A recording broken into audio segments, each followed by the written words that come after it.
I'm Abram, 34, a single father to my 7-year-old daughter, Sophie. 5 years ago, I purchased my childhood home from my parents, creating stability for us after my divorce.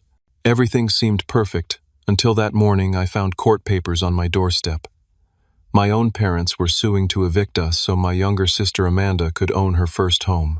What hurt most wasn't just the betrayal, but how they smiled at Sophie while plotting to take her home away. Nobody expected what would happen in that courtroom when my little girl raised her hand and changed everything.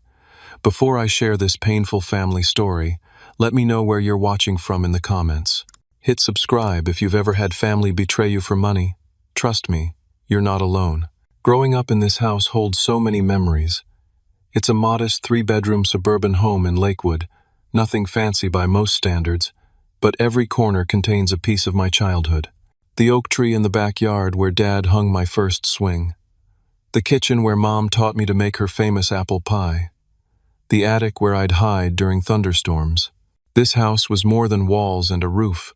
It was security, consistency, love. At least that's what I thought it represented to all of us. My parents, Frank and Diane, were hard-working people who provided a stable, if sometimes strict, upbringing. Dad worked as a mechanical engineer at the local manufacturing plant for 30 years, and Mom was an elementary school teacher. They weren't wealthy, but we never went without necessities. They seemed to embody traditional family values: loyalty, honesty, putting family first, words that now taste bitter when I say them. Then there's my sister Amanda, 3 years younger than me. She was always the golden child. When I brought home a B+, she'd bring home an A. When I made the junior varsity team, she became team captain. It wasn't that she was malicious about it, at least not when we were kids. It was simply the family dynamic. I was the responsible one who should know better. She was the special one who deserved extra chances. "Your sister is more sensitive," Mom would say when I complained about unfair treatment. "You're stronger. You can handle more." I accepted this reality, even found pride in being the strong one. But I didn't realize how deep these patterns would cut until we were adults. My early adulthood wasn't easy. I married Jessica right after college, probably too young at 23. We had Sophie when I was 27, and for a while things seemed perfect. I was building a career in architectural drafting, Jessica was teaching at the local high school, and Sophie was the light of our lives. But the cracks in our marriage started showing when Sophie was around 3. The issues weren't dramatic, no affairs or abuse, just a slow-growing distance neither of us knew how to bridge.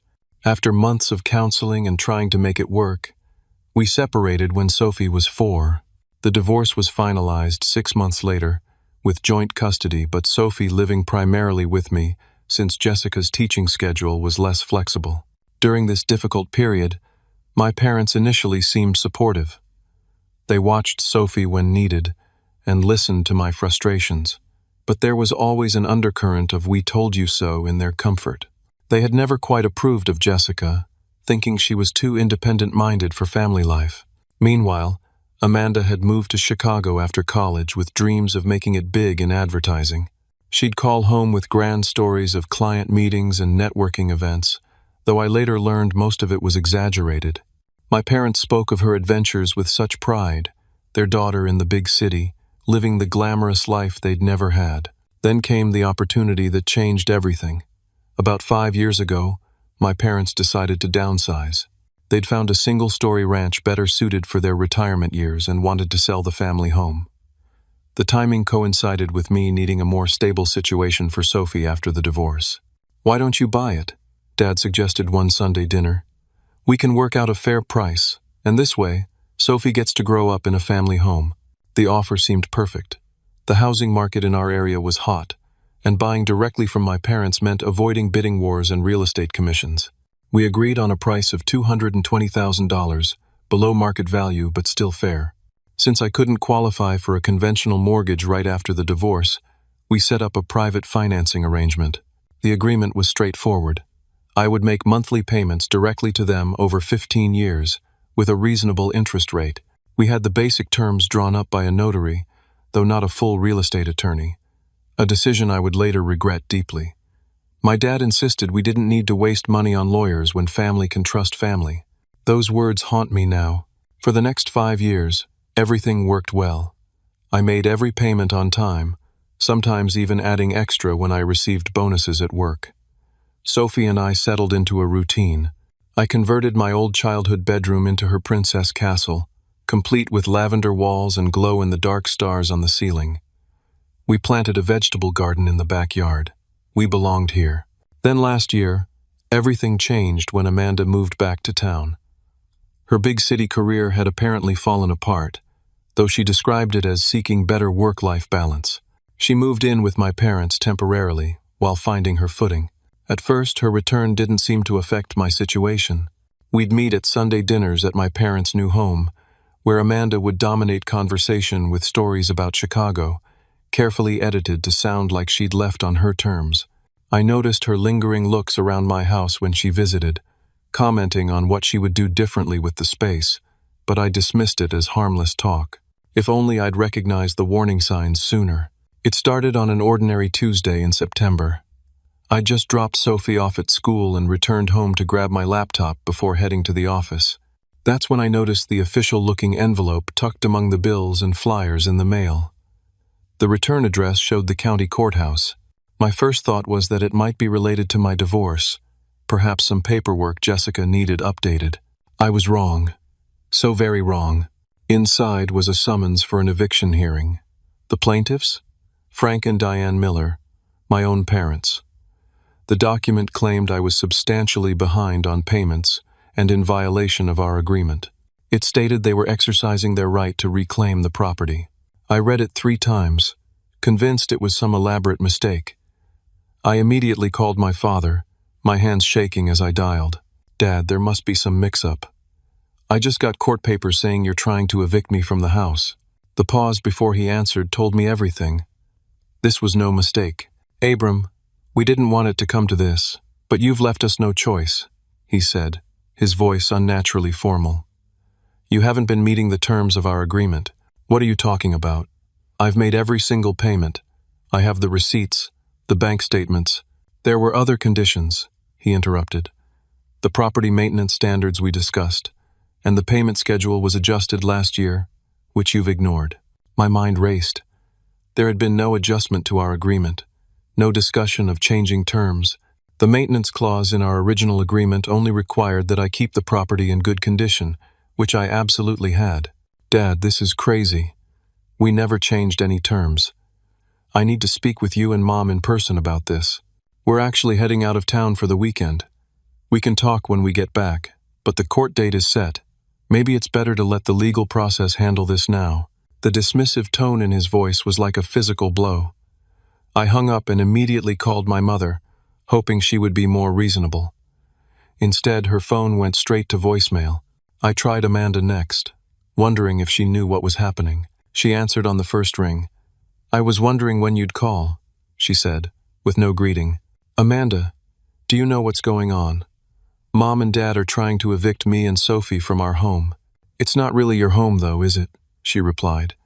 "It's their house that they're letting you live in while making payments. And honestly, Abram, they've been more than patient." That's when the pieces started coming together. "This is about you, isn't it? You want the house." Her laugh confirmed my suspicion before her words did.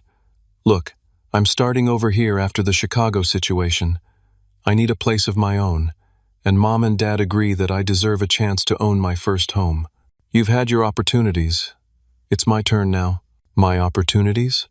"Amanda, I bought this house. I've been paying for it for 5 years.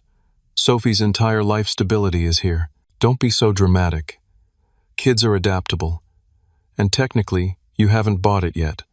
The deed is still in Mom and Dad's name until you pay it off completely." She was right about that last part, and the realization made my stomach drop. In our private financing arrangement, the property deed would transfer to my name only after the final payment, which was still 10 years away. Legally, they still owned the house. After hanging up with Amanda, I spent the next hour digging through my files, pulling out every document related to the house purchase. The agreement we'd signed was clear about the payment amounts and schedule, which I had followed religiously. There was absolutely no mention of revised terms or conditions. I called the bank and requested a complete history of all payments I'd made to my parents. Then I drove to the courthouse to get more information about the case they'd filed. The clerk explained that my parents were claiming I had defaulted on our agreement by failing to meet the revised payment schedule established in an addendum. "What addendum?" I asked.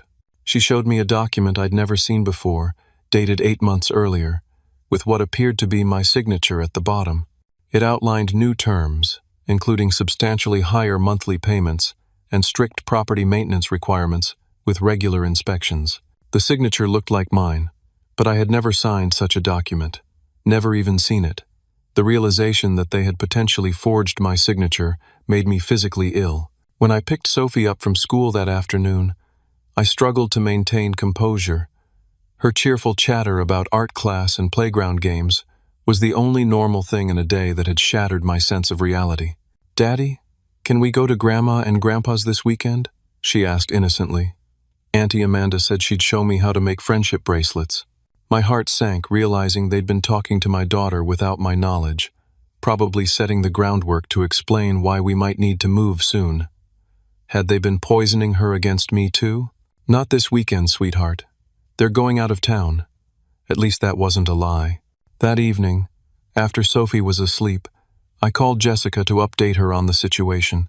Despite our differences, she'd always been fair when it came to Sophie's well-being. "They can't just take your home," she said, outraged on my behalf. "What kind of grandparents try to make their own granddaughter homeless?" "They don't see it that way," I replied, exhaustion in my voice. In their minds, they're helping their daughter start her life while teaching their son a lesson about, I don't even know what. Not being successful enough, I guess. "You need a lawyer, Abram. A good one." She was right. First thing tomorrow, I would find legal representation. This wasn't just about me anymore. This was about protecting Sophie's home and stability. If my parents and sister wanted a fight, they'd get one. What hurt most in those initial days wasn't just the betrayal, but the realization that they must have been planning this for months. Every Sunday dinner, every casual visit, every time they hugged Sophie, they knew what they were going to do. They looked their granddaughter in the eyes while plotting to take away her home. The family I thought I knew was a lie. And now, I had to fight them in court to protect the only stable thing in my daughter's life, the home we'd made together. Finding a lawyer within my budget felt nearly impossible. After calling 8 different attorneys who either charged retainers I couldn't afford or didn't handle real estate disputes, I finally found Marcus Patel, a younger attorney who had recently opened his own practice and was building his client base. "This is a complicated case," Marcus said after reviewing my documents. "Private family real estate agreements often get messy because people skip important legal steps, thinking trust is enough. The good news is that the alleged addendum they're presenting has some serious authentication issues." Marcus agreed to take my case for a reduced rate, with a payment plan I could manage alongside my mortgage payments to my parents. Payments I continued to make despite the lawsuit, on Marcus's advice. "Don't give them any actual ammunition," he warned. "Keep making payments exactly as outlined in the original agreement." The financial strain was immense.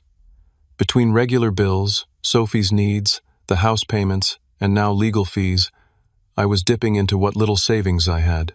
I took on freelance drafting projects in the evenings after Sophie went to bed, often working until 2 or 3 in the morning before getting up at 6:30 to start our day. As Marcus dug deeper into the case, he discovered the legal loophole my parents were exploiting. Our original agreement had a clause stating that terms could be modified as needed to reflect market conditions or maintenance requirements. It was vague enough that they could argue it gave them the right to create the addendum, even without my explicit consent. "Did you read every page of the original agreement before signing?" Marcus asked during one of our meetings. I admitted I hadn't scrutinized it as I should have. It was my parents, after all. I trusted them. "That's what they're counting on," he sighed. "But we have something on our side, too. Even if the court were to recognize their right to modify terms, there's a reasonable expectation of proper notification and consent. We have your bank records showing consistent payments according to the original terms, with no indication you were ever informed of changes." While I focused on the legal battle, I also had to deal with Sophie's questions. She was too perceptive not to notice something was wrong. "Why don't we go to Grandma and Grandpa's anymore?" she asked one evening as I tucked her in. "Are they mad at us?"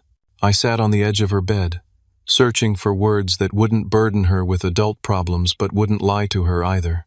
"Sometimes grown-ups have disagreements they need to work out," I explained. "Right now, Grandma, Grandpa, and I are having a disagreement about the house." "Our house?" Her small voice quivered, and I saw fear in her eyes. "Yes, but you don't need to worry. I'm doing everything to make sure this stays our home." "Does Aunt Amanda want our house?" she asked, surprising me with her insight. "Why do you ask that?" "She told me which room would be hers when she lived here. She said I could visit and stay in the small room." My blood boiled at this revelation. They had been explicitly telling my daughter about their plans, preparing her for our eviction. I kept my expression neutral for Sophie's sake, but inside I was seething. "No matter what anyone says, this is our home," I assured her, hugging her tightly. "And I promise I'm doing everything I can to keep it that way."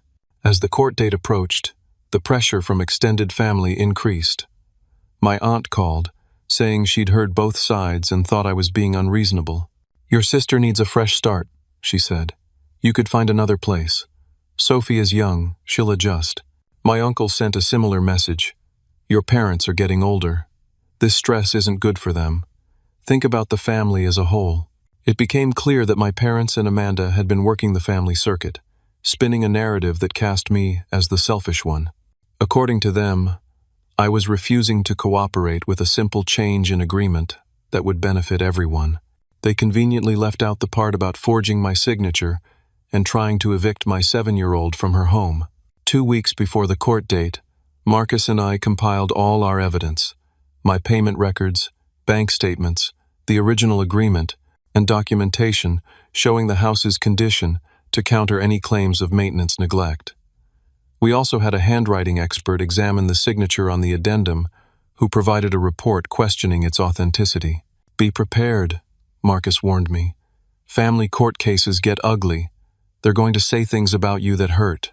They'll bring up every mistake you've ever made, every shortcoming as a son, a father, anything they can use to paint you as irresponsible." I nodded, already feeling the weight of what was to come.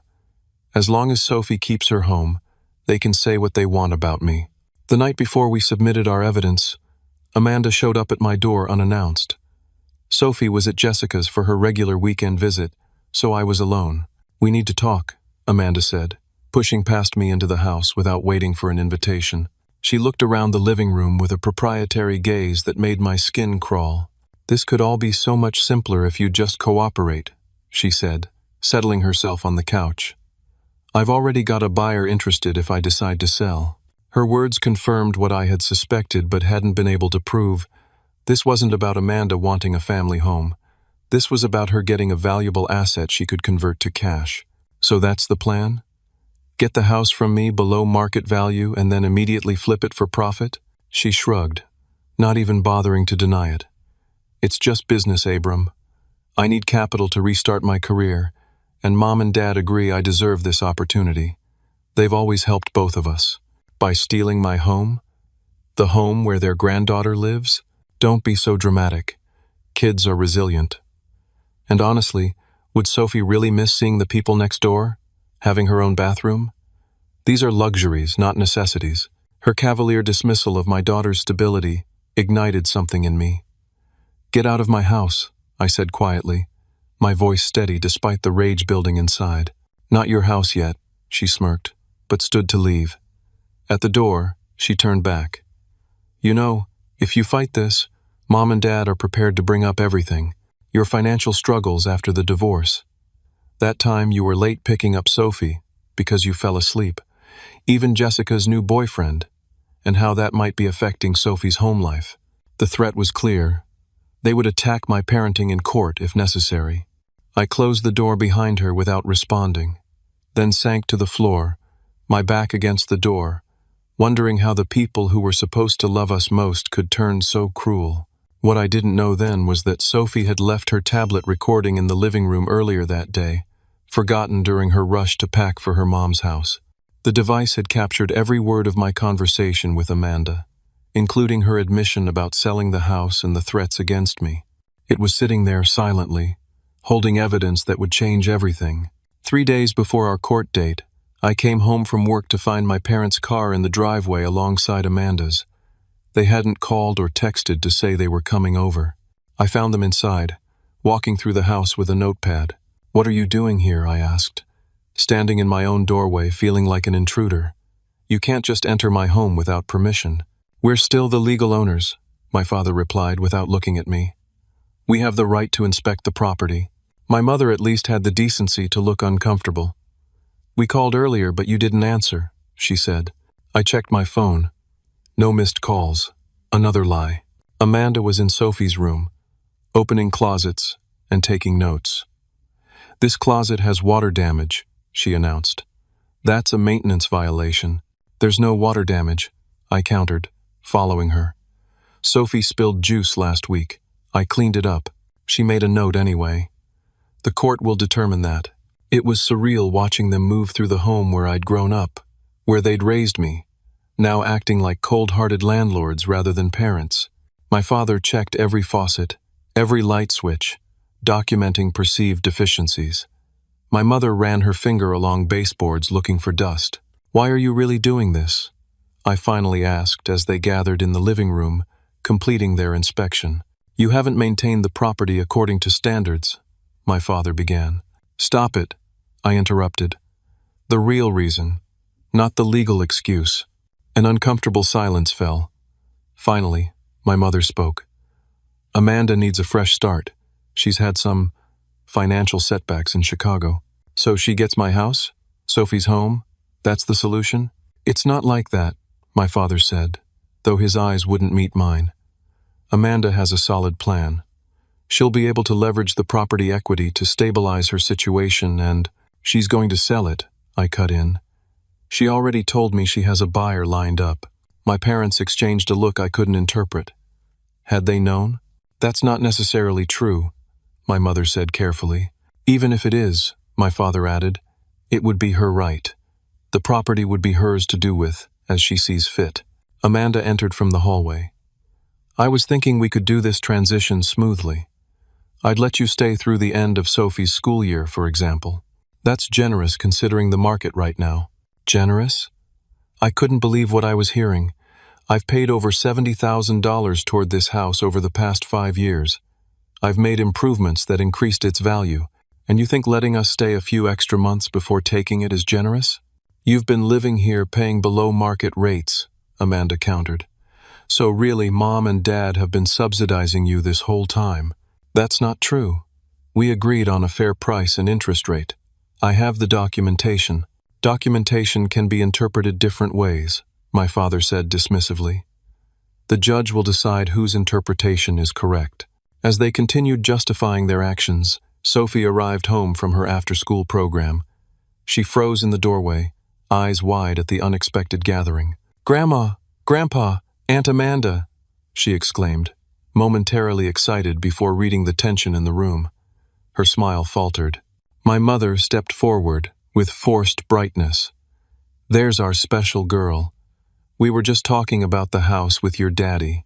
Sophie looked at me, uncertain. I forced a reassuring smile. "Why don't you go start your homework, sweetie? We won't be much longer here." She nodded and headed toward her room, but I noticed she left her backpack in the living room, her tablet partially visible in the front pocket. Once Sophie was out of earshot, the conversation took an even uglier turn. "You know, Abram," Amanda said, lowering her voice, "we've been very careful not to mention certain things in our filing. Your history of overworking to the point of exhaustion. That incident last year when the school called because Sophie showed up without lunch 3 days in a row, that was during a massive project deadline. And it was twice, not 3 times, I defended, feeling my face flush with shame despite knowing I was a good father who'd made normal human mistakes. The court might not see those as minor oversights, my father said, particularly if we also mention Jessica's concerns about your irregular hours affecting Sophie's routine. Jessica has no concerns, I shot back. She'd be furious if she knew you were using our co-parenting relationship this way. We'd prefer not to bring these things up, my mother added, her voice gentle as if she were being reasonable. "But if you insist on fighting this, we need to present the full picture.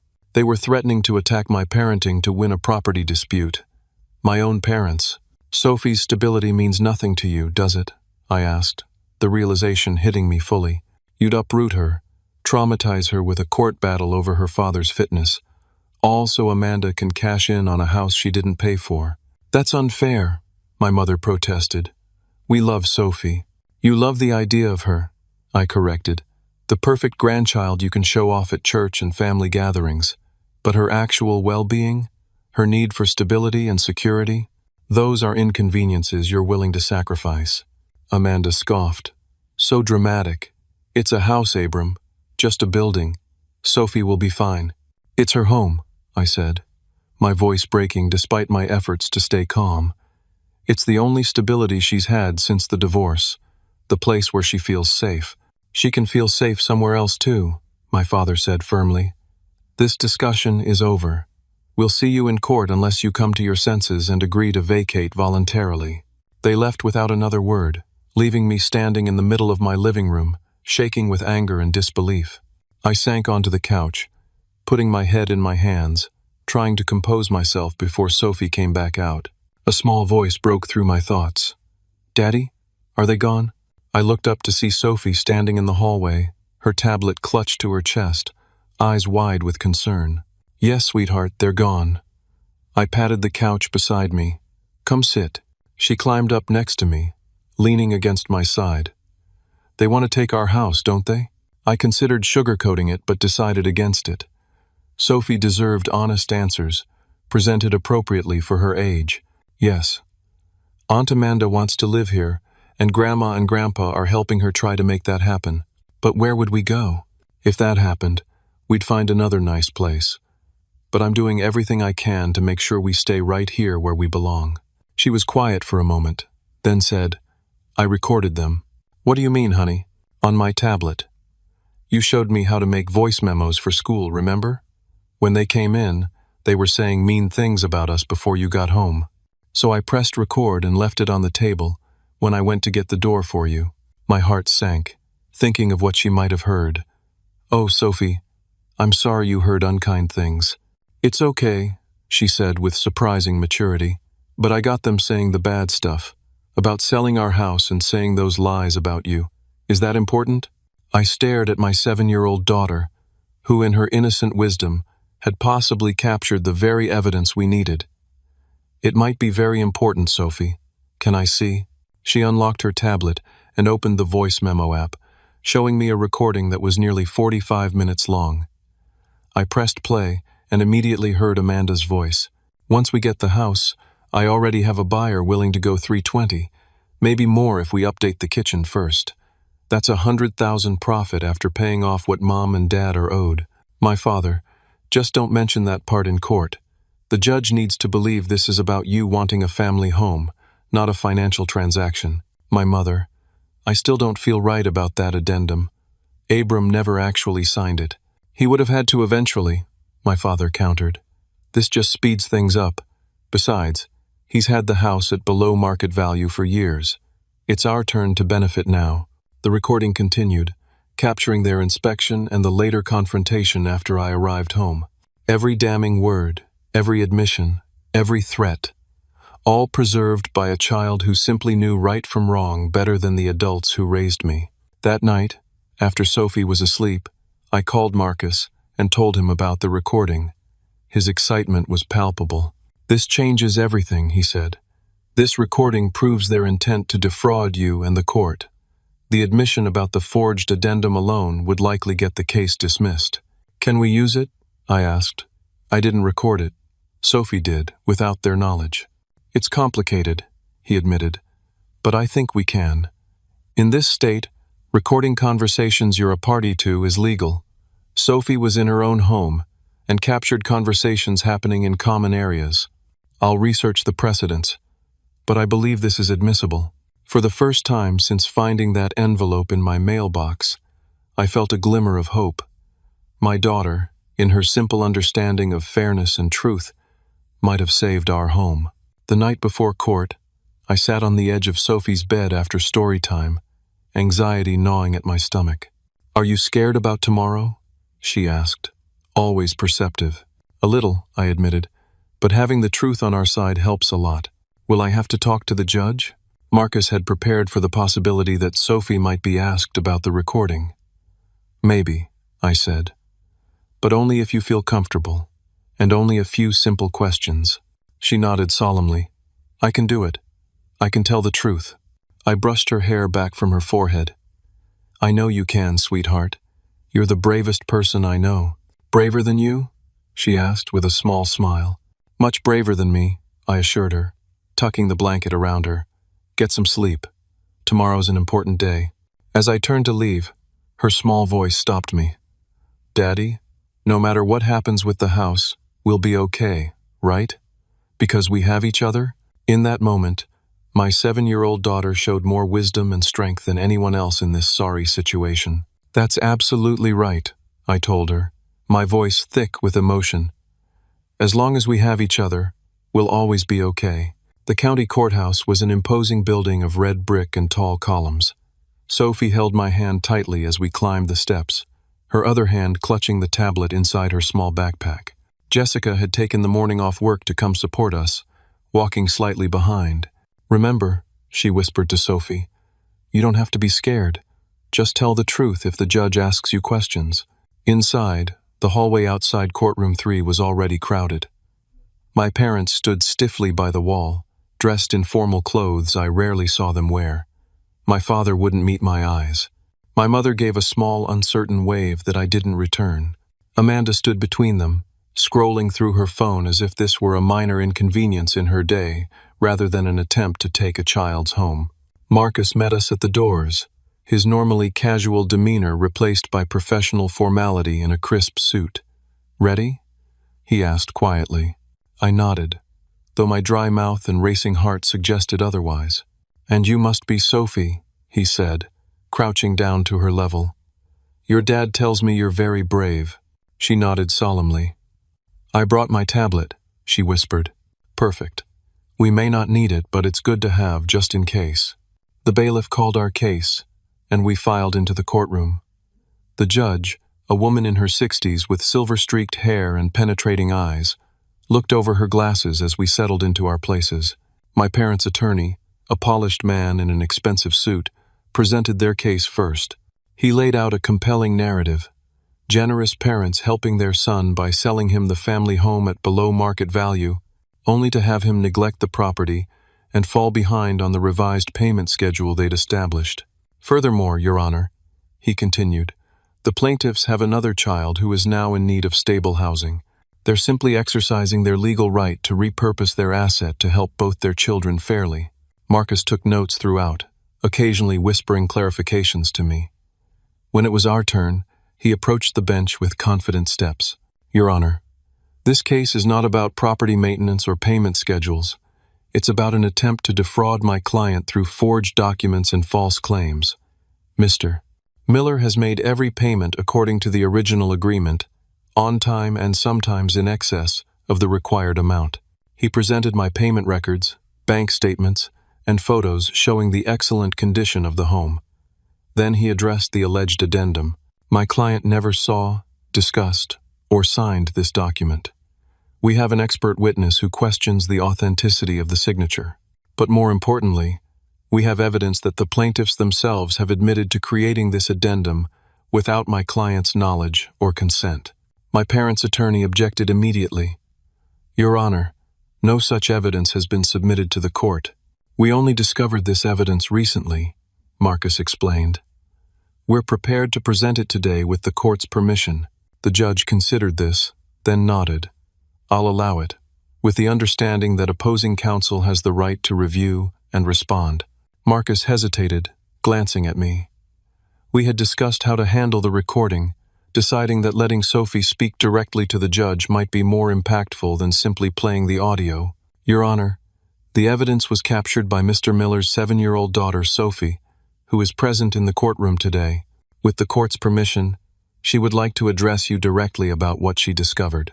My parents and Amanda exchanged alarmed glances. Their attorney looked confused, clearly unprepared for this development. The judge looked at Sophie, her stern expression softening slightly. "Is the child comfortable speaking in court?" "She is, Your Honor," Marcus confirmed. The judge nodded. "I'll allow it. Sophie, would you please come forward?" Sophie squeezed my hand once before walking to the front of the courtroom, her small shoulders squared with determination. The bailiff adjusted the microphone to her height. "Hello, Sophie," the judge said kindly.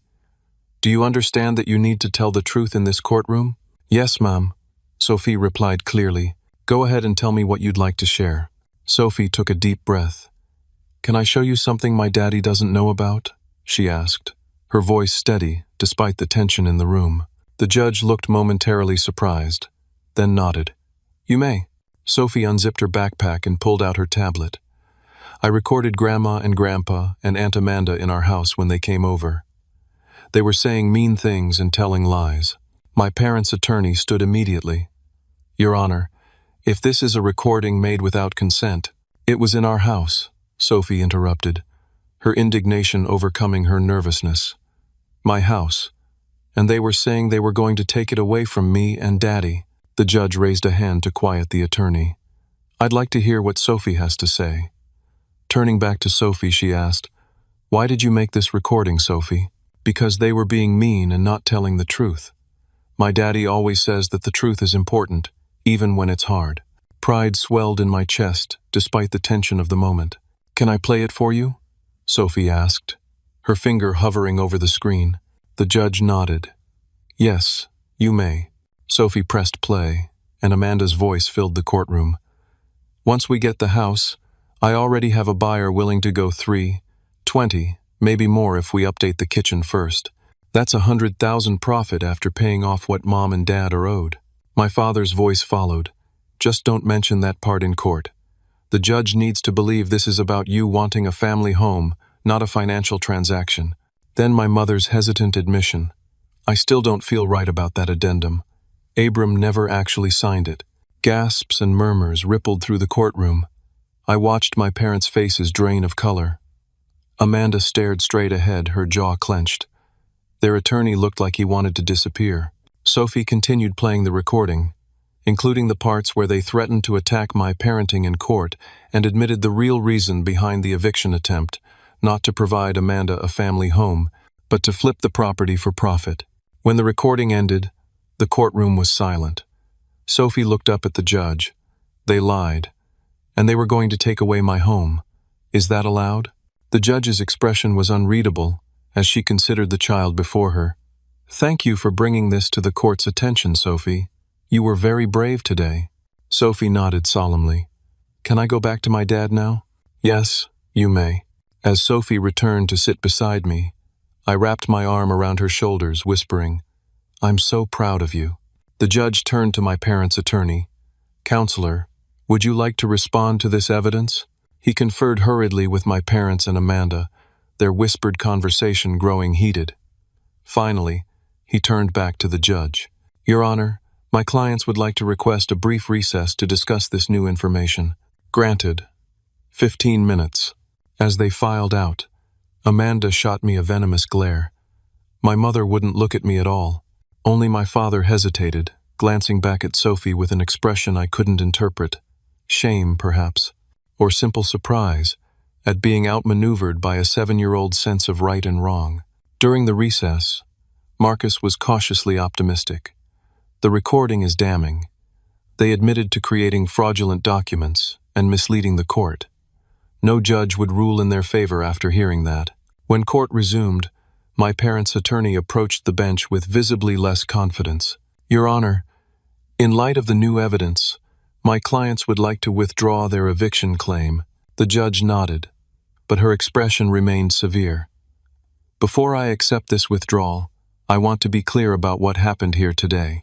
This court has heard evidence suggesting an attempt to defraud both the defendant and the court itself through falsified documents and misleading testimony."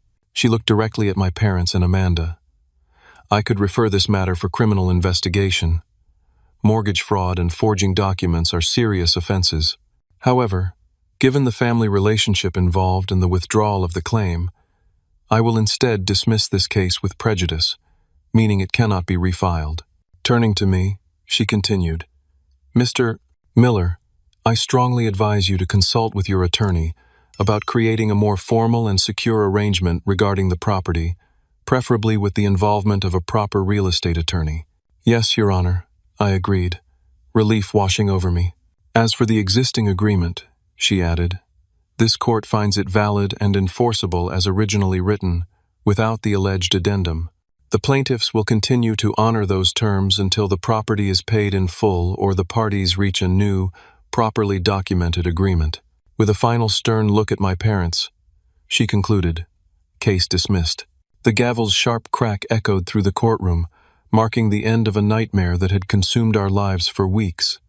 Sophie squeezed my hand, a small smile playing at her lips. We won, Daddy, she whispered. We get to keep our home. Yes, sweetheart, I replied, hugging her close. Thanks to you, we do. Outside the courthouse, a light rain had begun to fall, matching the somber mood despite our victory. Jessica gave Sophie a big hug, telling her how proud she was before heading back to work. Marcus shook my hand firmly. Congratulations, he said.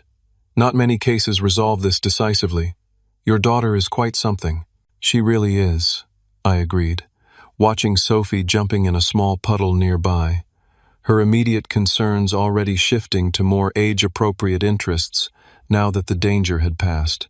As Marcus left to file the final paperwork, I saw my parents and Amanda huddled under the courthouse awning, engaged in what appeared to be a heated discussion. Part of me wanted to walk away without another word, but there were things that needed to be said. Sophie, wait here for just a minute, okay? Stay where I can see you. She nodded, continuing her puddle exploration while keeping close. I approached my family, if I could still call them that. My father noticed me first, his expression hardening. I suppose you're here to gloat, he said. No, I replied evenly. I'm here to make something very clear. What you tried to do was unforgivable, not just to me but to Sophie, your own granddaughter. We never meant to hurt Sophie, my mother began, her voice pleading. We only wanted to take away the only home she's known since the divorce. I finished for her, to lie in court, to forge documents, to threaten my reputation as a father. Tell me exactly which part wasn't meant to hurt us. Amanda stepped forward, eyes blazing. You had no right to record us without permission. That's illegal. Actually, in this state, it's perfectly legal to record conversations in your own home, I countered. Besides, I didn't record you. Sophie did. A 7-year-old child who recognized dishonesty better than her own grandparents and aunt. This isn't over, Amanda hissed. You've ruined everything. Do you know how much I needed that money? Your financial problems aren't my responsibility, I replied, and certainly not Sophie's. If you needed help, there were 1,000 better ways to ask for it than trying to steal our home. My father put his hand on Amanda's shoulder, silencing her. What happens now? He asked, his voice gruff, but with an undertone of uncertainty.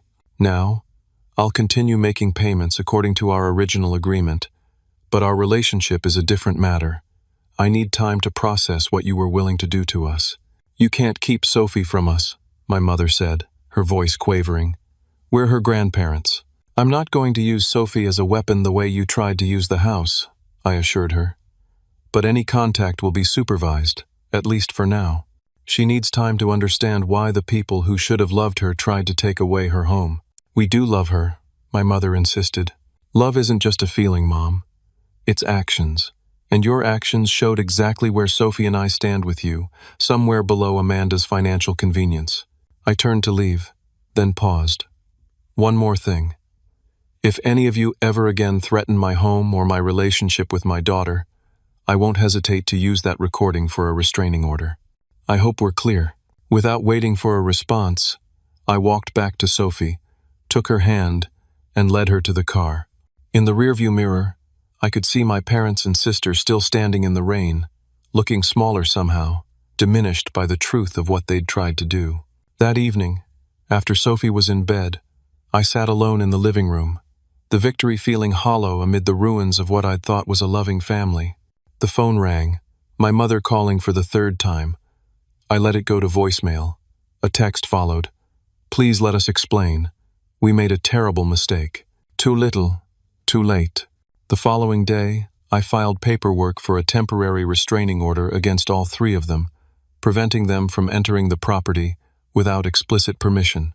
Marcus also helped me begin the process of creating a new, legally sound purchase agreement with proper documentation, though that would take time to complete. Word of what happened spread quickly through our small community. Neighbors who'd heard snippets of the courtroom drama stopped by with casseroles and offers of support. Sophie's teacher called to check if she needed any extra attention at school following the stress. Even my boss was understanding about the time I'd need to miss for follow-up legal appointments. What surprised me most was the call from Pastor Jim, who'd known our family for decades.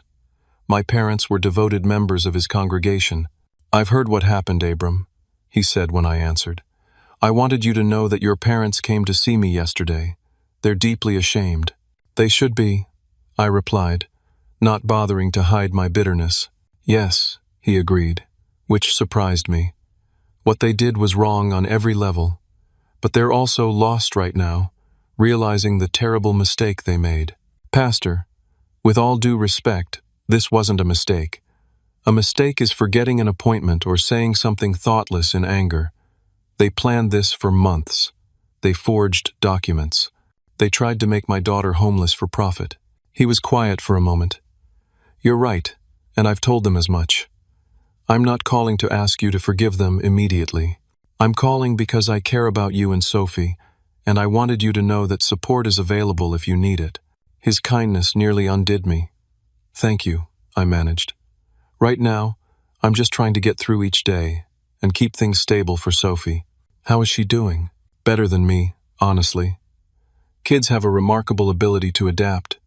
She knows something serious happened, but she's focused on the fact that we get to stay in our home. The deeper betrayal doesn't fully register yet, and with you as her father, she'll learn how to process it in a healthy way when the time comes," he assured me. After we hung up, I found myself on the back porch, staring at the oak tree where my father had hung my swing as a child.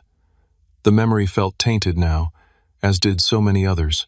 Would I ever be able to look at this house again without thinking of their betrayal? Sophie found me there, coming outside in her pajamas after finishing her bedtime routine. "Daddy, are you sad?" she asked, leaning against my knee. "A little," I admitted, "but also very proud of you. Are Grandma and Grandpa ever coming back?" I chose my words carefully. Not for a while. They made some very bad choices that hurt us, and we all need time to think about what happened. She considered this, her small face serious. "They were wrong to try to take our house." "Yes, they were. And they were wrong to say mean things about you. You're the best daddy." My throat tightened. "Thank you, sweetheart. Can I ask something else?" "Anything. Can we paint my room purple now, since we're staying?" Her simple, forward-looking question broke the spell of melancholy. This was what mattered. Building our life together. Making this house truly ours in all the ways that counted. "Absolutely," I promised. "Purple it is."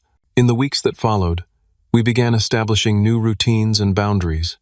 I kept my word about supervised contact, allowing my parents to see Sophie in neutral locations like the park or a restaurant. These visits were awkward and strained, but I refused to use Sophie as a pawn in adult conflicts. Amanda declined to participate, having moved to a neighboring city without saying goodbye. The restraining order remained in place, as did the original payment arrangement. My parents made no further attempts to modify it, accepting the court's ruling without complaint. Each month, I sent a check for the agreed amount, accompanied by a brief, formal receipt confirmation request. Nothing more. My mother's attempts at reconciliation continued through texts, calls, and the occasional handwritten letter. Some days I considered responding. Other days, the memory of what they'd tried to do made it impossible. My father, true to character, remained mostly silent, though Pastor Jim told me he was working through things in his own way. As for Sophie and me, we focused on making our house more thoroughly our own. We painted her room purple as promised. We planted new flowers in the garden. We adopted a rescue cat named Pumpkin, who quickly claimed the sunny spot by the living room window as his domain. Slowly, painfully, we began to heal from the betrayal, though the scars would always remain. What helped most was the knowledge that when it truly mattered, we had stood together and fought for our home, and won. 6 months after the court case, spring arrived with a burst of new beginnings. The cherry tree in our front yard bloomed in spectacular fashion, and Sophie insisted on taking pictures of it every day to remember how pretty things can become. Her wisdom, as always, stopped me in my tracks. In those 6 months, our lives had transformed in ways both expected and surprising. The most significant change was in my approach to family relationships. The betrayal forced me to recognize that blood connections don't automatically equal unconditional love or support. I'd spent years accepting less than I deserved from my parents, making excuses for their favoritism and dismissal of my needs. No more. Through a local community center, I found a support group for single parents. The Thursday night meetings became a lifeline, connecting me with others navigating similar challenges. There, I could speak openly about the court case, the ongoing family tension, and the daily struggles of raising a child alone without fear of judgment. "What your parents did was abuse of power and trust," said Tanya, a single mom of twins who had become a close friend. Recognizing that isn't being unforgiving, it's being honest. Her words helped me set boundaries without guilt. I maintained the supervised visitation schedule with my parents, but refused to pretend everything was normal. During these visits, I was polite but distant, focusing on facilitating their relationship with Sophie rather than rebuilding what they had broken with me. Sophie, meanwhile, was thriving. Her second-grade teacher sent home glowing reports about her leadership skills and emotional intelligence.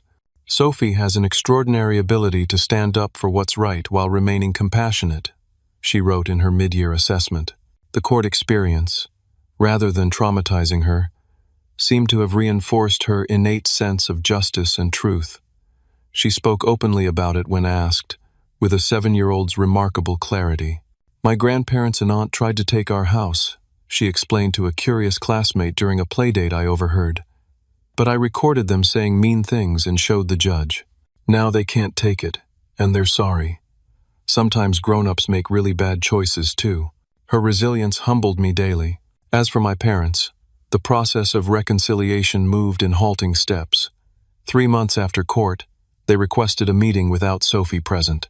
We met at a coffee shop on neutral ground, where my mother cried and my father stared at his hands while they offered apologies that still somehow contained justifications.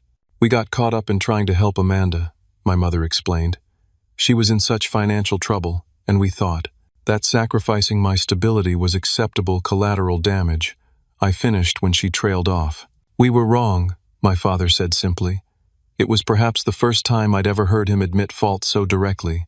I didn't offer easy forgiveness, but I did agree to continue the current arrangement of supervised visits with Sophie, with the possibility of revisiting the restrictions after more time had passed. Amanda remained distant, having moved 2 hours away to start a new job. She sent Sophie a birthday card with no return address, a small peace offering that didn't extend to me. I was fine with that. Some relationships might be beyond repair, and I was learning that was okay too. The most unexpected development came from my relationship with our next-door neighbor, Leah, a hospital nurse in her early 30s. She had lived beside us for 3 years, but we'd never progressed beyond friendly waves and occasional chats about lawn care. During the court drama, she had noticed my stress and started bringing over home-cooked meals to help out. What began as neighborly concern evolved into genuine friendship. She joined Sophie and me for movie nights, helped with our backyard garden renovation, and became the reliable emergency contact I'd previously lacked. Sophie adored her, particularly after discovering Leah's talent for elaborate braiding techniques. "You know," Leah said one evening as we sat on the porch watching Sophie play with Pumpkin in the yard, "what happened with your family was terrible, but the way you protected Sophie, how you've handled everything since, it says a lot about who you are." Her words, and the warmth in her eyes as she said them, sparked something I hadn't felt in a long time. Whether our relationship would develop beyond friendship remained to be seen, but for the first time since the divorce, I felt open to the possibility. On the legal front, Marcus helped me secure a proper mortgage through a local credit union, allowing me to pay off my parents completely and transfer the deed to my name. The closing costs strained my budget, but the peace of mind was worth every penny. The day I received the official deed, I framed it and hung it in the hallway, a reminder that this home was truly, legally ours now. No one could take it away. "Does this mean Grandma and Grandpa can never try to get our house again?" Sophie asked when I showed her. "That's right. It's officially ours now, 100%. She studied the document seriously. "Good, because I like our house." "Me too, sweetheart." To celebrate this milestone, we embarked on a whole house refresh project. Nothing extravagant, fresh paint, some new furniture, rearranging spaces to better suit our needs. With each change, the house felt less like the place where I grew up and more like the home Sophie and I had created together. My favorite addition was a large corkboard wall in the kitchen, where Sophie displayed her artwork and I pinned important notices and memories. Among these was a quote I'd found that resonated deeply. "Family isn't about blood. It's about who is willing to hold your hand when you need it most." On a sunny Saturday in May, 6 months and 2 weeks after the court case, my parents came for their first unsupervised visit at our home since the incident. It was a tentative step toward a new kind of relationship, not a return to what was, but perhaps the beginning of something healthier. As they admired the changes we'd made to the house, complimenting Sophie's purple room and the thriving garden, I watched them with clear eyes. They were flawed people who had made a terrible mistake, driven by misplaced priorities and old patterns. I would never fully trust them again, but perhaps we could build something new from the ashes of what was lost. "You've made this place your own," my father observed as we walked through the living room with its new arrangement and colors. "Yes," I agreed. "That's exactly what we've done." Later, after they left and Sophie was helping me prepare dinner, she asked a question that showed once again her remarkable perception. "Daddy, are you still mad at Grandma and Grandpa?" I considered how to answer truthfully while remaining age-appropriate. "I'm not as angry as I was," I finally said, "but I'm still sad about what happened, and it will take more time before I can fully trust them again." She nodded, carefully tearing lettuce leaves for our salad. "I think they're really sorry." "I think so too." "Can people do really bad things and still be good people?" she asked. The question struck me with its depth. "That's a complicated question," I admitted. "I think people are a mix of good and bad choices. One really bad choice doesn't make someone all bad forever. But it does mean they need to work hard to show they've changed and won't make that same bad choice again. Like when I lied about brushing my teeth, and then I had to prove I was trustworthy again by showing you my toothbrush every night." I smiled at her comparison. "Something like that, yes, just on a much bigger scale." She considered this while arranging tomatoes on top of the lettuce. "I think we should give them a chance to prove they're trustworthy again. Not with our house, but with other stuff." "I think you're right," I agreed. "And that's exactly what we're doing." That night, after tucking Sophie in, I sat on the back porch with a cup of coffee, reflecting on the journey of the past year. The betrayal had shattered my understanding of family, but from those broken pieces, Sophie and I had created something stronger. We'd learned that homes aren't just buildings, but the safe spaces we create together. That family isn't defined by DNA, but by respect, honesty, and unwavering support. That sometimes the people who should love us most fail us terribly, and that's not our fault or responsibility to fix. Most importantly, we'd learned that when the foundations shift beneath you, it's possible to build again on firmer ground. The house that had been the center of so much pain was now truly ours, not just legally, but in all the ways that mattered. Every wall held our stories. Every room contained our choices. It wasn't my childhood home anymore, or the house my parents had sold me, or the property they'd tried to take back. It was simply home, our home, and nobody could take that away. Have you ever had to stand up to family members who betrayed your trust? What boundaries did you set to protect yourself and your children? Share your stories in the comments below. If this journey of fighting for what's right resonated with you, please hit that subscribe button and give this video a thumbs up. Your support helps others find these stories of resilience and healing. Remember, Sometimes the family we choose is more reliable than the family we're born into. Thank you for listening, and I wish you strength in your own battles for what's right. In this heartbreaking Reddit family drama, I share how my parents sued to evict me and my 7-year-old daughter so my sister could own her first home. After discovering they forged documents and planned to sell the house for profit, we faced them in court where my daughter bravely asked to show evidence they never expected. This powerful Reddit family drama showcases how money can reveal true character when my own parents were willing to make their granddaughter homeless for financial gain. The judge's reaction to my daughter's recording changed everything in this intense Reddit family drama that tests the limits of family loyalty. I discuss setting boundaries after betrayal and rebuilding trust in this deeply emotional Reddit family drama that resonated with thousands. If you've experienced similar Reddit family drama, you'll understand the painful journey of protecting your children while processing parental betrayal. A story of resilience, justice, and creating true family bonds beyond blood.